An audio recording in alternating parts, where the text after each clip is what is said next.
Your Excellencies, ladies and gentlemen, welcome to the 8th annual First Award.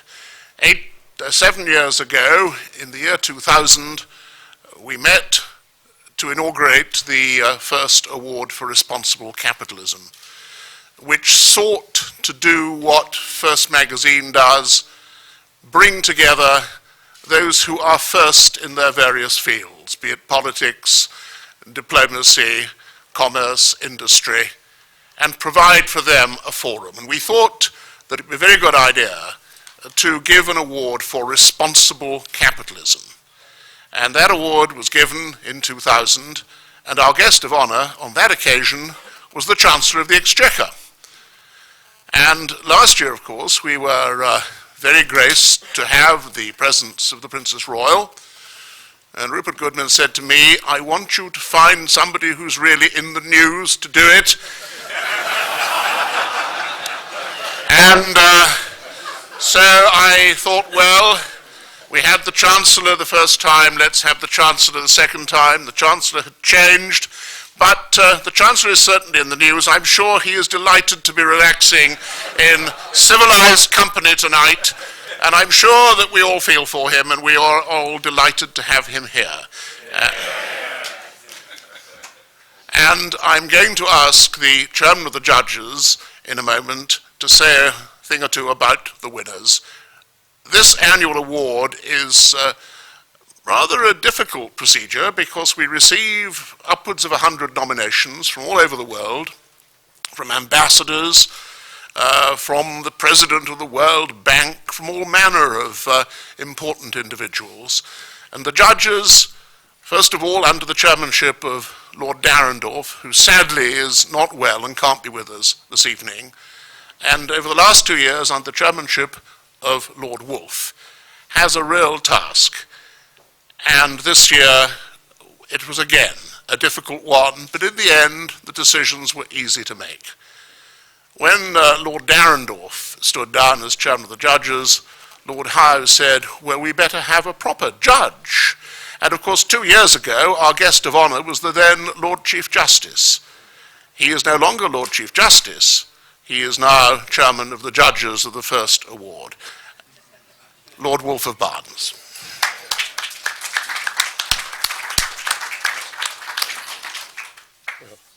Chancellor, I have to be careful not to say Lord Chancellor. Chancellor, my lords, your excellencies, ladies and gentlemen, as you've just heard, since I ceased to be Chief Justice, I've been promoted and now chairman of the first judges, and it is in that capacity that I have the pleasure of saying just a very few words to you. I attach particular importance to this award because I think responsible capitalism is a most significant concept. Capitalism doesn't always have the best of press, and it's important, therefore, that it should be responsible capitalism. It is my belief that any commercial enterprise can be carried on in an ethical manner. And today, there is a heavy burden on those in the commercial world to ensure that their standards are ethical. I think that many companies, thanks to activities such as those of First, have begun to appreciate just how important their reputation is for ethical behavior. Damage to that reputation can damage them in every way. Having a good reputation can promote their business. And that's what you'll learn from the stories of the two remarkable people that we are going to honour this evening. They've both travelled at some considerable inconvenience to be with us here this evening, and I think that's an example of the attitude to responsibility, that they saw that this award is important. Though I'm bound to say, I don't think they are reduced to circumstances where they're worried about their next cup of coffee or for even their next pair of shoes. That perhaps gives an indication of who our prize winners are. Our first prize winner that I've got to mention, who is our responsible capitalist for this year, is Howard Schultz. And I think you probably know him much better because he was the founder of the Starbucks Corporation and now has 90,000 employees in different parts of the world in connection with that extraordinary business, which has been a great success. But although the business has been extremely successful, what is impressive to me is the care and attention they give, first of all, to their staff. They are first-rate employers. And you can see the mettle of Howard Schultz when I tell you that when they opened their 10,000th coffee shop, there was an employee there who was celebrating his 10 years with him. Howard was asked what was he doing to celebrate, and he said nothing. He then was introduced to the employee who had been working for him for 10 years, and he said, "We're going to have a meal together," which I think gives a very good indication. But also, of course, as you know, if there are 90,000 working for that company, there's a much greater number who are working in the coffee industry. And some of them have been employed in very difficult conditions indeed. And the coffee growing can have damaging effects upon the environment. So far as Starbucks is concerned, they take great precautions to see that that doesn't happen. So I'm very proud to announce that our first winner is Howard Schultz. Now, if that is a remarkable story, the story I'm going to tell you about, and which you're going to hear more about, is the award which we're giving exceptionally this year for lifetime endeavor. And the person concerned can be said to be qualified for such an award because he is a modest 92 years of age, and he has come here from Canada on the way to making representations in Cairo after he finishes the ceremony today.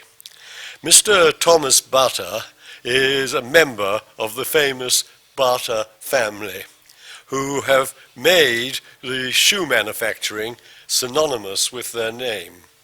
He is a Czech, and the dimensions of their business can be told by the fact that his father was responsible for building a town in Czechoslovakia, which was for the staff that he and his father employed. And that town is still flourishing today, as indeed is the business. It's grown and it's continued to grow. And it has partly continued to grow because the family tradition is one of responsible capitalism. So it really is a great achievement, and it is quite remarkable that 92 years of age he should have come and been here to be with us. He's marvelous to talk to. I enjoyed our conversation, and if you look at the full account in the book you'll receive when you leave of his life story, involving spending part of his life in Canada as well as Czechoslovakia, you will indeed be moved as I am.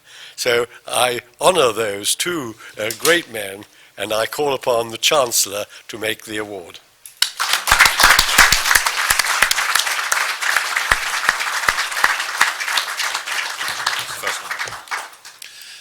Thank you very much indeed, Lord Wolfe, and thank you too, Patrick, for your introduction. When I accepted this invitation, I did hear that you wanted someone to be in the news, and I hadn't actually quite intended to oblige so handsomely. But having endured, if you like, 4 years as Secretary of State for Transport in this country, when journalists complained that I kept the railways out of the headlines, I think I'm repenting now very generously indeed. But I am very pleased to be here because, like you and like Lord Wolfe, I think it is important that we celebrate individuals and companies that demonstrate the responsibility of capitalism. I think over the last few years, there is a growing awareness amongst people, amongst customers, about what the companies with which they choose to do business do. And they are concerned about that company's ethical approach. They are concerned about what companies do here in this country and across the world. And of course, for a long time now, many successful businesses realize that if they are going to be successful, not only do they have to take their suppliers with them, wherever those suppliers are in different parts of the world, but crucially, they have to acknowledge the key role that their employees play in creating the wealth for that company. And successful companies are those companies that honor their employees, that pay attention to their education, to their training, to their housing needs. These are very, very important. So I think you have got this twin pressure, both from the top, if you like, from companies recognizing that how they do business actually matters for the profitability of their business, but also a recognition that their customers do care what companies do, and that companies increasingly ought to pay attention to how they behave, whether it's here or across the world. Now, I'm particularly pleased to present these two awards, and to Howard Schultz in particular. Starbucks is a relatively young company. Howard was telling me the first coffee shop opened in 1971. But since then, there is hardly a street corner anywhere in the world that you won't find the Starbucks coffee shop. In fact, in this country, it seems to be whenever you turn a corner, it's either a Tesco's or a Starbucks. You take your pick. And just around the corner from our home in Edinburgh, in fact, we're most fortunate, we've actually got both. They opened within about a week of each other. And I can tell you, Howard, that my children are some of your best customers, as I have found often to my cost, literally on a Saturday afternoon as they go around to sample your wares. But I know that in the work that you have done with Starbucks, you've been acutely conscious of the need to make sure that you behave ethically in obtaining your coffee, looking after the interests of the farmers, making sure that the supply chain is properly looked after. And this is very, very important. And this is why First have recognized your achievement and recognized the achievement of your company. So it really does give me great pleasure on behalf of everyone here to acknowledge what you have done with Starbucks and what you will continue to do in the future. You are a model and an inspiration to many, many other companies, and I wish you every success in the future. Howard.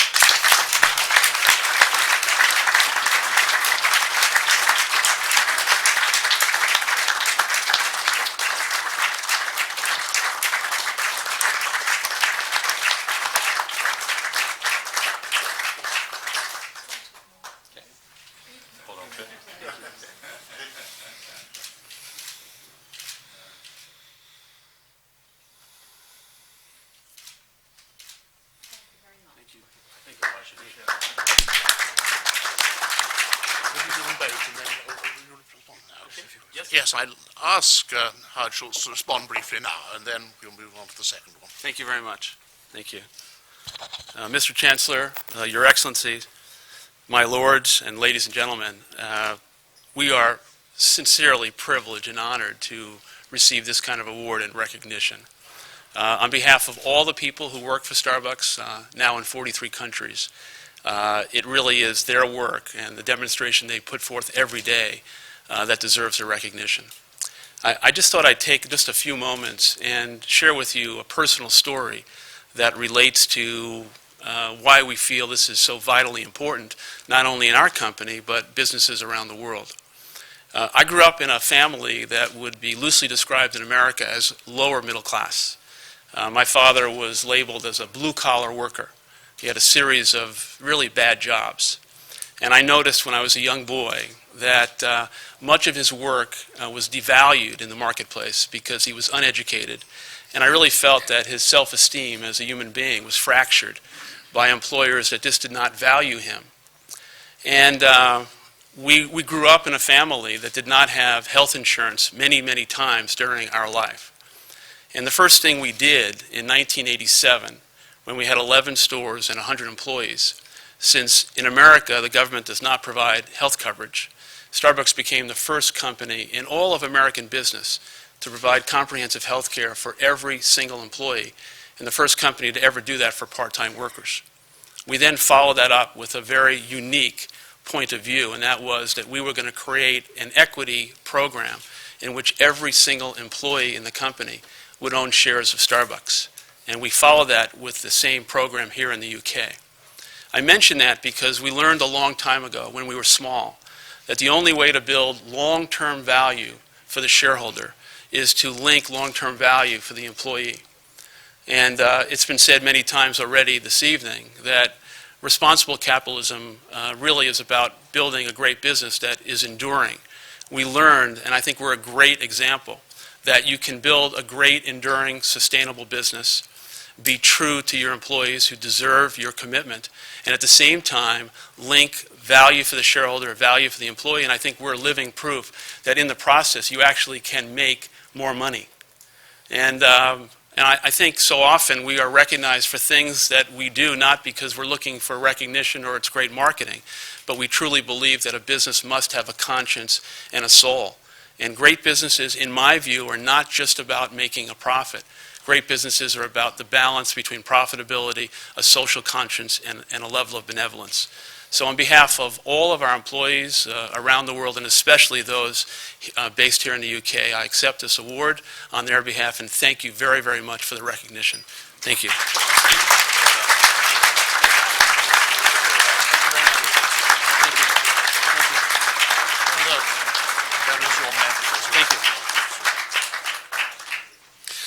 Thank you very much indeed.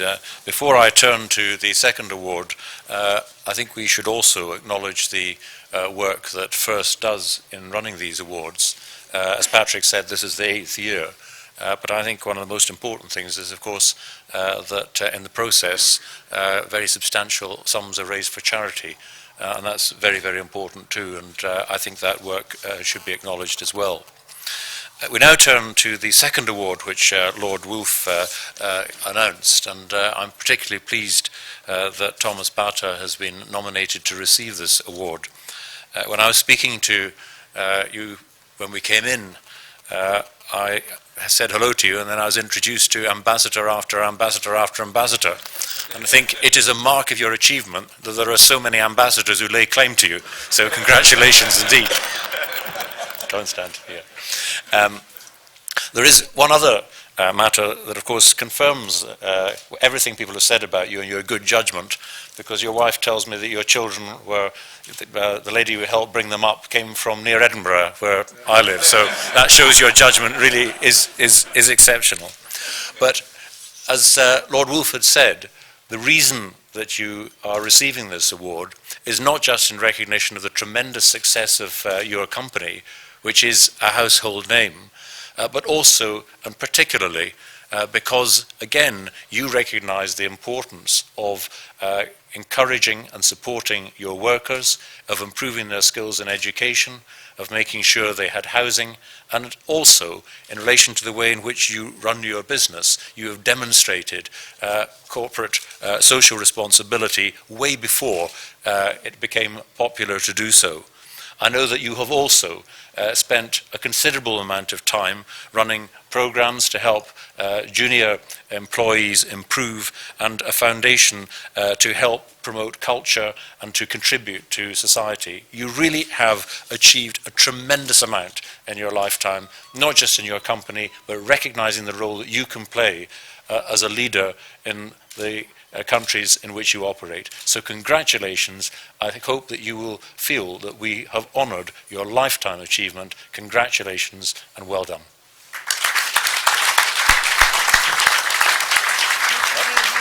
And you also... You want to...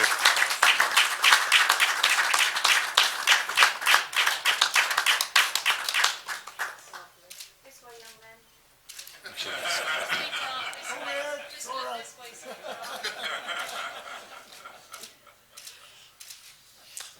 There you are.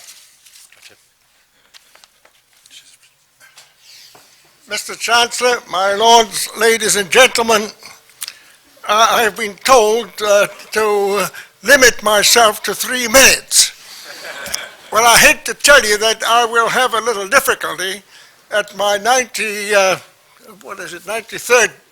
past 93rd birthday, to be quite as quick as, as that.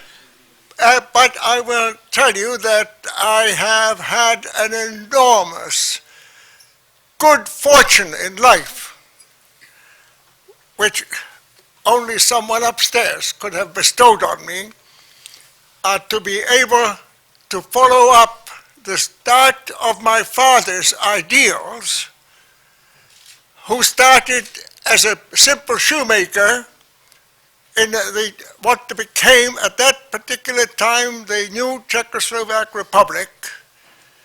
And I'm today speaking to you as a person who's lived in Canada for over 60 years and worked in other parts of the world and still continue in the same direction.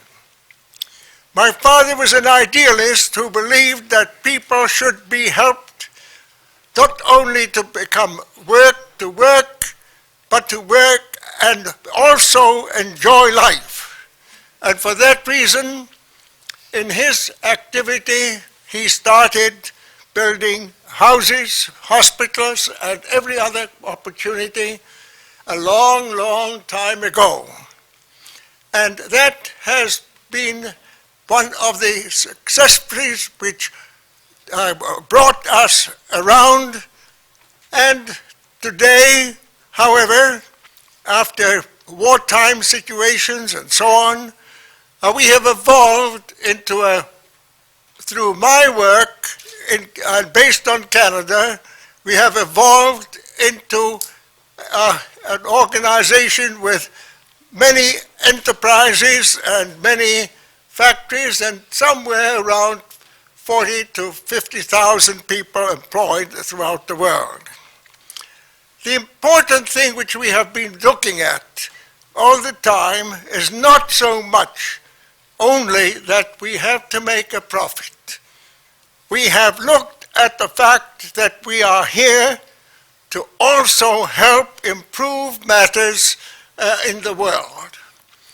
And this we have been doing through trying to, particularly then later on in developing countries, to make our contribution to help people rise from misery and primitiveness to positions of knowledge, technological experience, technological and economic structures, through self-education and educational principles and support of educational organizations, so that many of our co-workers in very simple circumstances in their families could evolve from primitive circumstances to their children and grandchildren, becoming members of higher society in business and in public service,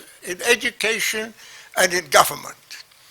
It has always been the attention to the people that we have had to make, and all over the world, and I hope that this will continue to develop in the same way in the future years. My wife and I have had the good fortune that we have produced 4 children and 9 grandchildren, one of who is around here, and that they are all dedicated to the same standards, that money is to be made, businesses have got to be economic and successful, but at the same time, the environment and the people around working with us have got to be happy.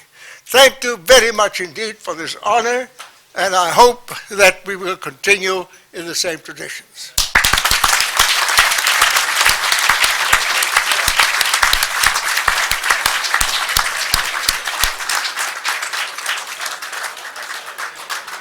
Well, I hope you'll agree that the speeches of our winners were immensely distinguished, and of course each of them marked by a gracious elegance that shows how they have achieved success because they have been determined but never let determination get in the way of courtesy. And it really has been a great honor to listen to them both and for them to receive our awards. And so I'd like to thank them.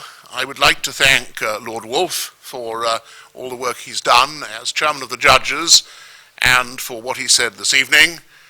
And I would also, and particularly this evening, like to thank the Chancellor of the Exchequer for coming here and for what he said, because his remarks indicated that he truly believes in what has brought us together tonight in these gracious surroundings, and how grateful we are to the Secretary General, who is in Kampala as we speak and so cannot be with us, but for letting us come once again to Marlborough House, which has been the setting for all our award ceremonies. And so, Chancellor, I hope this has been a light and a nice interlude for you on what can't have been the easiest of days, but we are extremely grateful to you for coming and for what you've said.